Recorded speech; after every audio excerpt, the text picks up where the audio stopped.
চলছে যুদ্ধ, তবে নতুন তথ্য দিয়েছে রয়টার্স। আয়াতুল্লাহ খামেনির মৃত্যুর পর যুক্তরাষ্ট্র ইরানের সঙ্গে আলোচনায় বসতে আগ্রহ দেখিয়েছে, কিন্তু ইরানের নিরাপত্তা প্রধান আলী লারিজিনি স্পষ্ট বলেছেন, ইসরায়েল নামক ক্যান্সার ধ্বংস না হওয়া পর্যন্ত কোনো আলোচনা চলবে না। হামলা চলতেই থাকবে। এর মধ্যে ইরান আবারও কাতার, আরব আমিরাত ও ইসরায়েলে হামলা চালিয়েছে। অন্যদিকে বিশ্লেষকরা বলছেন, ডোনাল্ড ট্রাম্প এই যুদ্ধ দীর্ঘায়িত করতে চাচ্ছে না।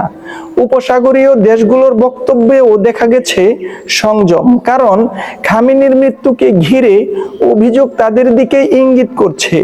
এর রেশ ধরেই আক্রমণ ও পাল্টা আক্রমণে কাঁপছে পুরো মধ্যপ্রাচ্য। তবে মাঠে যেমন যুদ্ধ চলছে, ঠিক তেমনি কূটনীতিতেও চলছে শক্তির লড়াই। আলোচনা বন্ধ নয়, বরং শক্ত অবস্থান দেখানোর কৌশলও একসাথে চালু আছে। আপনার মতে ইরান কি সত্যি আলোচনা চায় না, নাকি শক্ত অবস্থান ধরে রাখার জন্য ইরানের নতুন কৌশল? কমেন্টে লিখুন।